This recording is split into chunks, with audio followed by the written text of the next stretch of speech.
What's up guys, welcome back to your favorite channel. My name is Mensa and this interview was done just yesterday by Wasafi Media. I've divided it in 3 parts, part 1, part 2 and part 3. Make sure you watch them all. A quick reminder is the question that I'll be mentioning right here are the same as the questions asked by the journalists in the studio, but the difference is I'm not hitting around the bush, I'm going straight to the point just to make it understandable. Oh yeah, without wasting time, what are the things he saw in Prissy and came into the conclusion that she was the one? Well, Juma started off narrating how he met her in Rwanda, and during the conversation with her, that's when he knew she was the one.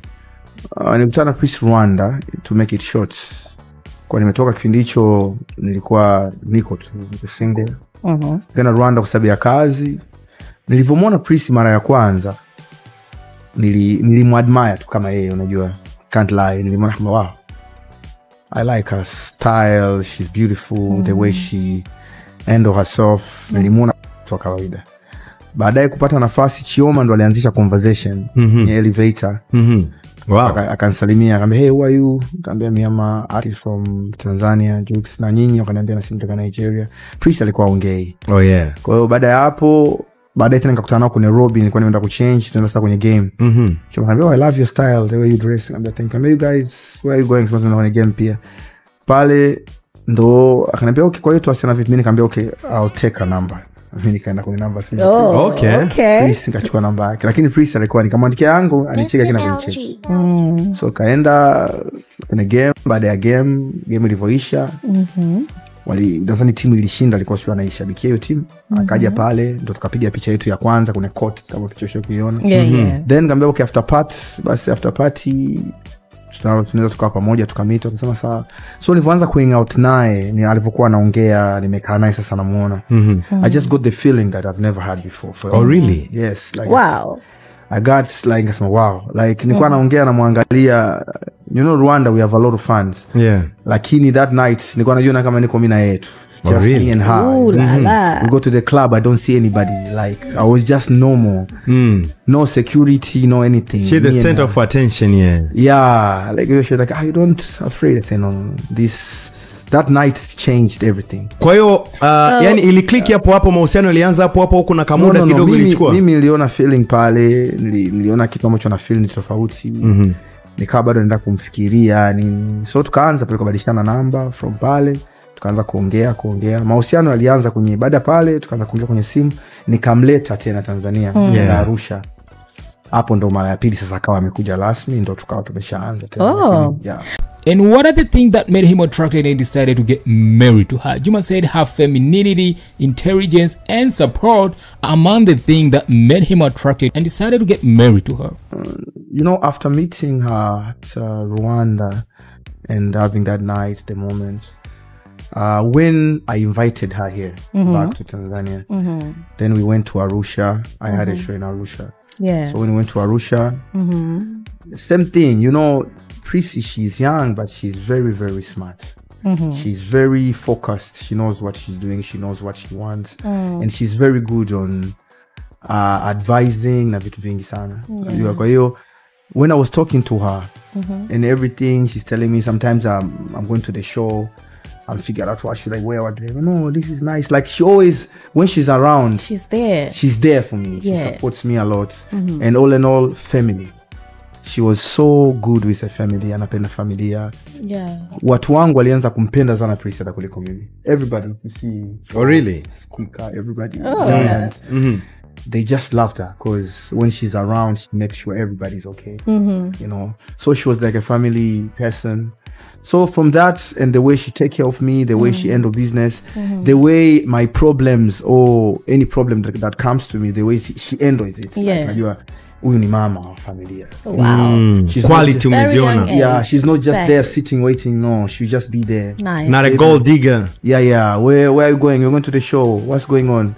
Are you ready? Make sure. Oh no. Make sure this. Don't be late. Like she was my girlfriend before my wife, but she was part of my life. Wow. Yeah, she's focused in everything. Remind me, do this, go to the gym, work out, do this, Juma, wake up.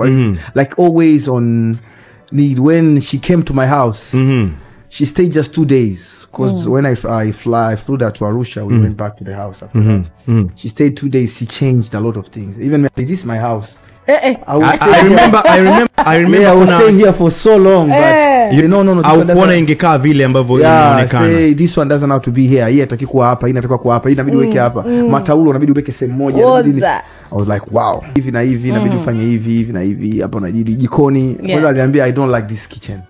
I want to change it. Let's change everything. Like it was just fine. Another question was, why did he have marriage in two different religions? Juma says he didn't have marriage in two different religions. The nikah was the official marriage, and that's the reason why Prissy had to convert from Christianity to Islam. And right now, she's called Hadiza. Okay, let me start with the first question you asked me. Kwa kweli ya kwanza ilikuwa ni kweli harusi ambayo sisi tumefunga ni ya Kiislamu. Hata anniversary yetu itakuwa ni tarehe 7 mwezi wa pili nadhani. Hiyo ndio siku ambayo tulifunga ndoa. Hiyo ndio official. Hiyo ndio official. Ndio maana hata nani alitoka kwenye Prissy jina lake ni Hadiza. Hadiza, yeah. Lakini sasa unajua mimi kuhusu imani naamini kwenye Uislamu kwa sababu mimi ni Muislamu. Lakini pia yani naamini Mungu ni mmoja. Unajua wote sisi tuko ni kila mtu ana imani yake, lakini Mungu ni mmoja. So wakati tumefanya ile, wakati natakiwa, kwa sababu wakati kwa Bongo tulifanya nikai ambao ndo harusi yenyewe. Na by the way pale tunafanya ile ya private ile ya nyumbani, tulikuwa asubuhi alfajiri tulikuwa tushaoana. Yeah, harusi ilianza mapema, ile pale ilikuwa ni shughuli. Yani asubuhi sisi tulikuwa tushaoana. Wenyewe wawili. Sisi na shehe tulikuwa tushamaliza. Yani watu wamekuja pale sisi tunarudia tu. Ile mko mnasherehesha. Tulikuwa tushafunga ndoa tayari kwa shamke wangu halali. Nice one. Kwa wamekuja watu pale na mimi nia yangu sikutaka niifanye yani kupost nini kwa sababu nilikuwa natamani sana kurudia engagement. Okay. Yani sikuwa spend pete yake, nilikuwa nataka nilikuwa nisha order pete yake ije. Kwa hiyo nilikuwa nataka nifanye. So nikasema baada engagement ndio nitapost.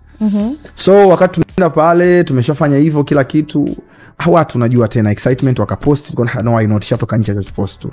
So ile ilikuwa ndo harusi kabisa. Alafu tukafanya civil wedding kwa sababu ni tunatoka nchi tofauti kwa sababu ya makaratasi ili atambulike hapa apate serikali kama ni mke ni mtu kaolewa Tanzania. After that nikarudia engagement yangu in front of everybody. Say I had to update the ring No watu wanahesabu harusi ni nyingi, lakini kuna harusi ya serikali.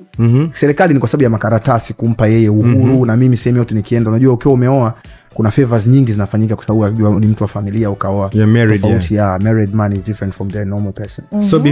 So we needed those certificate and papers. That's what tumefanya civil wedding. Alafu tukafanya engagement kairudia. Baada ya hapo kimila yao we need to do traditional wedding. Ambao tulienda Nigeria. Lakini wakati tuko kule pia familia yao iliomba kwa sababu familia yao ni bado wa Kristo.